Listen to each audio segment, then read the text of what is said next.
My name is Vrox Talon, and I want it noted for the official record that I did not volunteer for this mission. Let me say that again, slower, so whoever is reading this galactic incident report fully understands the weight of my suffering. I, Vrox Talon, 3rd grade reconnaissance officer of the Sarathi Dominion, did not raise my secondary arm, did not submit a transfer request, and absolutely, categorically did not say the words, "Yes, Commander Ziva, I would love to be the one sent to observe the humans." And yet here I was, hovering 4,000 meters above a landmass the humans called Ohio, inside a stealth pod the size of a garbage canister, eating compressed protein pellets that tasted like regret, watching these bizarre, soft, bipedal creatures through a surveillance lens. Commander Ziva had called it an honor. I had called it a punishment. She had not disagreed. The briefing had been simple enough, on paper.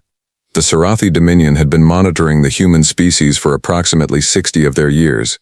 In that time, every other spacefaring civilization in our catalog database had followed predictable behavioral arcs. The Druvani achieved orbital flight, spent 40 years blowing each other up over territorial disputes, then eventually formed a global government and joined the galactic community. The Pelori achieved orbital flight, panicked at the silence of the cosmos, built 17 different religions around it, and then joined the galactic community. The Batari achieved orbital flight, immediately tried to weaponize their own moon, failed, and then, slightly embarrassed, joined the galactic community. Humans achieved orbital flight and then, somehow managed to do all three things simultaneously while also inventing something called social media, which our top psychologists are still trying to classify as either a weapon or a disease. So here I was, watching. My observation target for the day was a single human male named Darrow. I know his name because he was wearing a shirt that said Darrow's Gym across the back in large aggressive lettering, and because he had introduced himself to 7 different strangers in the span of 4 minutes while waiting in line at a food vendor. The food in question appeared to be a circular bread stuffed with processed meat and melted dairy fat, which Darrow consumed in 4 bites standing while scrolling through a glowing rectangle he held in one hand. I logged. Subject demonstrates no fear response. Subject is not scanning for predators. Subject is not aware of surroundings. Subject has crumbs on his shirt and does not care. Then Darrow looked directly up at the sky. My secondary heart stopped. He squinted. He tilted his head. He pointed at where I was hovering. I held my breath. The stealth cloak was active. There was no possible way he could see me. The Sarathi cloaking technology was rated to fool 17 distinct categories of biological visual perception. I had checked the manual. Darrow pulled out his glowing rectangle, aimed it at the sky, took what I later learned was called a photo, looked at it for 3 seconds, and then put his rectangle away and went back inside his gymnasium. I filed a Level 1 anomaly report. Headquarters sent back a response that said, "Noted, probably nothing, probably nothing." 60 years of observation and our best analysts were sending me probably nothing. Fantastic. The next 3 days were, somehow, worse. I watched a human woman named Petra argue with a machine that dispensed coffee for 11 full minutes because it gave her the wrong size cup. She won. The machine did not fight back because it was a machine, but the point is that Petra fought it as though it might. She had the energy of a creature that had survived something catastrophic and decided, as a result, that no injustice would ever go unchallenged, including incorrectly sized beverages. I watched a group of human children, none of them taller than my knee joint, stage what I can only describe as a coordinated siege against an adult male who was trying to read quietly in a park. They surrounded him on 3 sides. They asked him questions without waiting for answers. One of them sat on his book. He did not flee. He did not call for backup. He negotiated. He gave them food from a bag in exchange for a 10-minute ceasefire.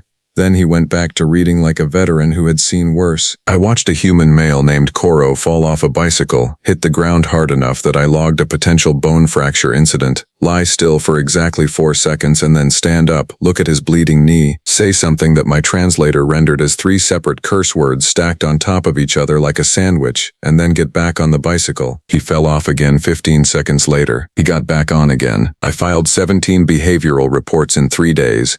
Every single one came back with the same annotation, unusual. Proceed with caution. Proceed with caution. I was beginning to think our analysts had never actually read any of these reports. On the 4th day, things became complicated. My pod's navigation system flagged a contact, not another Sarathi vessel, which would have been fine, not a Pelori trader, which would have been annoying but manageable. No, What my system flagged was a Krath scouting drone moving low and fast over the same sector I was assigned to. The Krath. If you are not familiar with the Krath, let me describe them briefly. They are tall, armored, aggressive, and they have been in an unofficial state of hostility with the Sarathi Dominion for approximately 200 years over a border dispute involving a star system that neither of us actually wanted until the other one claimed it. They scout aggressively, they probe defensive lines, they make their presence known, and they were currently passing directly over the city where I was stationed. I opened a channel to Commander Ziva immediately. "Commander," I said, keeping my voice as calm as I could while my third stomach tried to climb out of my body. "I am observing a Krath drone in my sector, Class 4 Scout configuration. It is running an active scan." There was a pause on Ziva's end. "Are the humans aware?" she asked. "Negative, the drone is cloaked." "Then observe and document. Do not interfere." I wanted to say several things in response to that. I said none of them. I closed the channel. I watched the drone. The Krath drone was thorough. It scanned population density. It scanned infrastructure. It scanned military installations, highways, power grids, standard pre-assessment work. The kind of scanning you do before you decide whether a planet is worth acquiring or simply clearing. My translator log from that mission, if you looked at it now, would show that for approximately 40 minutes I said absolutely nothing and simply watched with a cold, growing dread as the Krath drone completed its sweep and then moved toward the edge of the atmosphere to begin its uplink transmission. And then something happened that was not in any of my mission briefings. The drone stopped, not slowed, stopped, in mid-air, at 3,000 meters altitude.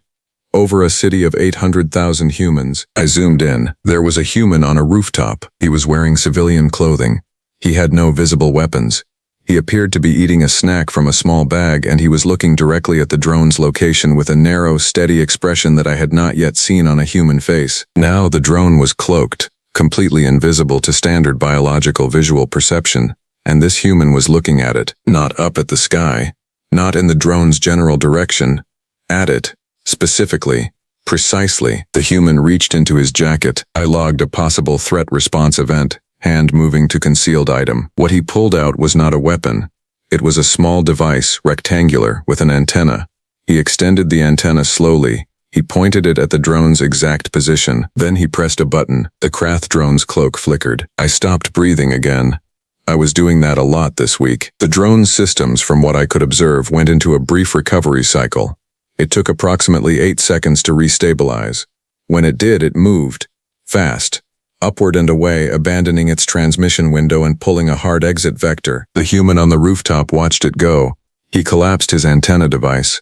He put it back in his jacket. He went back to eating his snack. Then he took out his glowing rectangle and sent a message to someone. I filed an urgent priority report. For the first time since I had been assigned this mission, headquarters responded in under a minute. The response said, "Confirm. Human civilian disrupted Krath cloaked drone using non-military equipment." I confirmed. The response said, "How?" I wrote back, "I don't know." There was a long pause, and then headquarters said the words that I had been waiting for since the moment I was assigned this posting.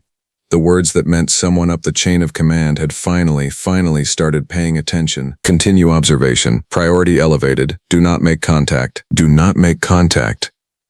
As if I was planning to knock on his rooftop and say, "Hello, I am an alien and I noticed you just single-handedly spooked a Krath scouting drone using what appears to be homemade electronics. Could you explain your methodology?" I turned back to my surveillance lens. The human on the rooftop was still there.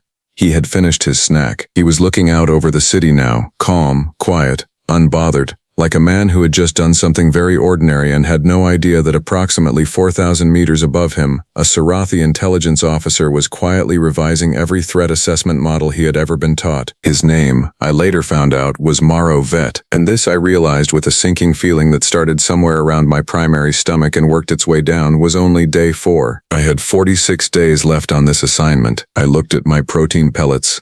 I looked at my surveillance lens. I looked at Marovet sitting on his rooftop in Ohio doing nothing in particular. Then I opened a new log file, dated it, and typed the only sentence that felt accurate. Humans are not what the briefing material suggested. I saved the file. Then I added a second line because I believe in thorough documentation. We should be very, very careful. I want to be absolutely clear about one thing before I continue this account. I am a trained professional. I have completed 400 hours of field reconnaissance. I have observed 12 pre-contact civilizations across 9 star systems. I have sat motionless in a stealth pod for 72 consecutive hours eating nothing but compressed pellets while monitoring the Druvani during their Third Continental War. I do not panic easily, and I do not, as a general rule, make mistakes in the field. What happened on day 6 was not a mistake. It was a catastrophic, career-ending, reality-altering incident that was entirely the fault of the human named Maro Vet, and I will defend that position until I cease biological function. It started simply enough. I had shifted my pod's position overnight, moving from my previous hover point above the gymnasium district to a quieter residential zone on the city's eastern edge. Maro Vet lived there, 3rd floor of a building with a broken exterior light and a door that he consistently failed to lock properly, which I had noted in my reports under the heading, "Subject demonstrates alarming lack of basic security awareness," which, given what I had watched him do to a Krath drone using a handheld antenna device, was beginning to sound less like a vulnerability and more like a choice. He was up early. Humans, I had noticed, split into 2 distinct behavioral categories in the morning. The first category moved slowly, made hot beverages, and stared at nothing with the expression of a creature that had not yet fully committed to being alive. The second category moved fast, ate standing up, and began talking at full volume before they had cleared their front door. Maro was a third category I had not previously documented. He moved quietly, made no beverages, ate nothing, and sat at a table by his window with a collection of electronic components spread in front of him, working methodically with the focused energy of someone who was not building something for the first time. I zoomed in on the components. Now, I am not a weapons analyst. I want that stated clearly, but I have received basic hardware identification training, and what Maro was assembling involved a frequency modulator, 3 signal amplifiers, a directional dish small enough to fit in a coat pocket, and something at the center of the arrangement that my scanner could not immediately classify. My scanner could not classify it. Our scanners catalog over 40,000 distinct technology signatures from civilizations across the known galaxy. The Sarathi engineering database is considered one of the most comprehensive in existence. We have entries for pre-contact civilizations that destroyed themselves before we could make formal introduction. We keep records. We are thorough. Whatever Maro was building, it was not in our records. I filed a report. Headquarters responded with their now familiar refrain: "Document and continue observation." So I documented. I watched Maro work for 2 hours and 40 minutes. He made no calls. He consulted no instructions. He occasionally held a component up to the window light and looked at it with the same narrow, measuring expression I had seen on the rooftop, like he was calculating something in his head that most people would need a machine to solve. Then he would nod slightly, place it down, and continue. At the 2 hour and 41-minute mark, he looked up from his work, directly at my pod, not at the sky, not at the window, at my pod specifically, which was hovering 200 meters from his building, behind the cover of a large communications tower, fully cloaked, completely silent, running 0 active emissions. He looked at it for approximately 4 seconds. Then he picked up a small device from the table, pointed it toward my position, and clicked it once. My pod's instrument panel lit up like a festival decoration. Every single passive monitoring system I had running went active simultaneously. My cloak flickered. My altitude stabilizers hiccuped. My communications array briefly broadcast on 3 emergency frequencies before the automatic suppression kicked in and shut everything down. The pod dropped 6 meters in 2 seconds before the flight systems caught themselves, and I grabbed the console with both sets of hands and made a sound that I will not be transcribing into this official record. When everything stabilized, I was breathing fast. My secondary hearts were doing something medically inadvisable, and my cloak was back online. I looked at Maro's window. He was standing now. He had put down the device. He was looking at exactly the spot in the air where my pod had just performed its involuntary 6-meter drop, and his expression had changed from calm and measuring to something I had to scroll through my behavioral database to classify accurately. The closest match my translator returned was extremely interested. Then he smiled. Not a big smile. Not a surprised smile. The small, quiet smile of someone who had just confirmed a hypothesis they had been sitting with for a while. He went back to his table. He picked up his components. He kept building. I opened a channel to Commander Ziva with hands that were not, and I want to be clear, shaking. They were experiencing minor environmental vibration. "Commander," I said. "Talon, your emergency beacon fired 3 times in the last 30 seconds. Report." "The subject," I said carefully, "may be aware of my presence." Silence. "How aware?" Ziva asked. I thought about Maro's smile. I thought about the rooftop, the drone, the antenna device. I thought about 2 hours and 40 minutes of quiet, methodical, unguided construction. Aware enough, I said, that I think we should discuss upgrading this mission's classification. Ziva did not respond immediately. When she did, her voice had that specific flatness that meant she was choosing her words the way you choose footing on unstable ground, carefully, one step at a time. He has not attempted to communicate? No. He has not signaled, broadcast, or made any outward indication that he intends to report this contact to his government? No. Then he is one human civilian with homemade equipment and a suspicion. Continue observation. I looked at my instrument panel, which was still showing residual interference signatures from whatever Morrow had pointed at me. Signatures that my scanner was logging as unknown, unknown, unknown, in a scrolling column of professional inadequacy. Commander, I said, with respect, he crashed a Krath scouting drone using a device he built in his kitchen. I am not certain that the standard civilian observation protocols are the right framework here. Another silence. Longer. Are you suggesting he is a government asset? I thought about it honestly. Government assets had patterns. They had check-ins, handlers, communication schedules. Morrow had none of that. He lived alone, worked alone, built things alone, and apparently detected alien spacecraft alone as a hobby between snacks. No, I said. I think he is significantly more alarming than that. I think he is just a person who is very, very good at noticing things. Ziva told me to continue observation. She did not sound happy about it. I continued observation. By the afternoon of day 7, Morrow had finished building his device. He put it in a bag along with the rooftop antenna apparatus from 3 days prior, and he left his apartment. I followed at maximum safe distance, which I had revised upward considerably since the morning. He walked 6 blocks to a building I had logged as a community workshop space where humans gathered to build things together in an arrangement that my cultural database classified as a maker space. He went inside. I positioned myself above the building and extended my audio sensors. What followed was, without question, the most profoundly unsettling 2 hours of my professional career, and I have been shot at by Batari separatists, so the bar is not low. Morrow sat down with 4 other humans. Their names, pulled from my earlier neighborhood census logs, were Priya, a woman who apparently built her own radio telescopes as a relaxation activity. Hondo, a large, quiet man who had previously come to my attention for constructing signal jamming devices as gifts for his neighbors to block aggressive advertising broadcasts.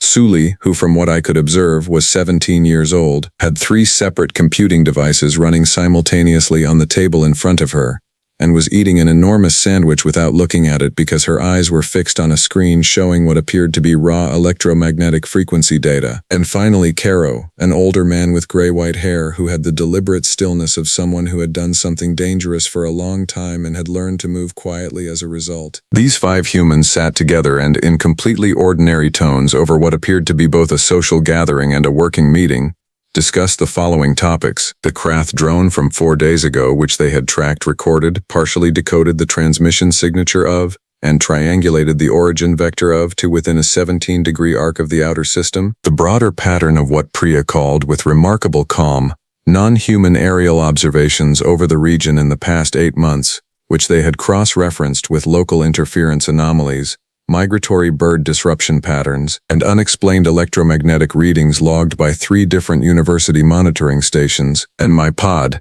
specifically, which Suli had on her screen as a faint repeating signal ghost that she described as shy, and which Hondo said was different from the other one, and which Morrow confirmed was local, long-term, and currently extremely nervous, at which point all 5 of them looked up at the ceiling for a moment in the general direction of the sky, as if they were politely acknowledging someone in the room. I had stopped breathing again. I was averaging about 1 respiratory suspension event per day on this mission, and it was beginning to affect my health. I opened a channel to Ziva. Commander, priority escalation. The subject is not alone. He has a group. They have been tracking multiple vessels including mine and the Krath drone. They have partial trajectory data on Krath approach vectors. They are aware that there are at least 2 distinct non-human presences in observation range. They are not panicking. They are taking notes. The silence on Ziva's end lasted so long that I checked the channel 3 times to confirm it was still open. They are not panicking, Ziva repeated. Correct. They detected a Krath military scout drone and a Sarathi intelligence vessel, and their response was to hold a meeting. They also appear to be having a good time, I added, because Hondo had just said something that made the others laugh, and accuracy matters in field reporting. Ziva said a word in Old Sarathi that does not translate well but means something close to the feeling of standing on a surface you believed was solid and discovering it is not. Talon, she said, what is your assessment? I looked at my screen. Suli had just pulled up a predictive model. It was rough, built on limited data, but the core of it was tracking probable cloaked object positions based on atmospheric microdisturbances and bird flight disruption patterns. It was conservatively about 60% accurate. Humans had been spacefaring for less than a century. They had not yet left their own planetary system under their own power. They were, officially, a pre-contact civilization, and 5 of them sitting around a table in a community workshop in Ohio had built a detection network for alien surveillance activity using equipment they had largely constructed themselves in their spare time without any knowledge of what they were actually detecting. My assessment, I said slowly, is that we are not observing humans. Then what are we doing? Ziva asked. I think, I said, that they have been observing us. No one spoke for a moment. Outside, in the workshop below, Morrow said something to the group and they all looked at their screens together. Suli pointed at a number. Karo wrote something down. Priya smiled. Commander, I said, I have a recommendation. Go ahead. We should not make contact through standard protocols. We should not approach through government channels. We should not attempt a diplomatic framework insertion at the institutional level. Then what do you suggest? I looked at Morrow Vet, sitting at his table with his 4 colleagues, surrounded by machines he had built with his own hands to find things that were not supposed to be findable, calm and focused and completely unbothered by the scale of what he was sitting in the middle of. I said that we knock. Ziva said nothing for a long moment. Then she said, explain. They already know we are here. They have been courteous enough not to make it loud. They have not gone to their governments. They have not broadcasted. They are sitting very quietly doing very careful work and waiting. I think they are waiting to see what we do next. Another pause. And if we knock, Ziva said, what do we say? I thought about that. I thought about 60 years of observation reports, all the behavioral anomalies, all the impossible resilience, all the Darrows getting back on bicycles and Petrus winning arguments with machines and children negotiating ceasefires in parks, and Morrow Vet on a rooftop with a homemade antenna looking at something no one had told him existed. We say, I told her, that we come in peace. I paused, and we say it fast, I added, before they build something that makes that conversation unnecessary. Ziva was quiet for 3 more seconds. Then I heard her exhale, long and slow, the sound of a commander making a decision that would end up in a lot of history books. Authorize contact, she said. Talon, try not to get us killed. I closed the channel. I looked down at the workshop. Morrow had just looked up at the ceiling again, and this time he was not looking at nothing. He was looking at the exact spot in the sky where my pod was hovering. He raised one hand. Slowly. In a gesture my cultural database classified, after a half-second search, as a greeting. I sat back in my seat. I looked at the controls.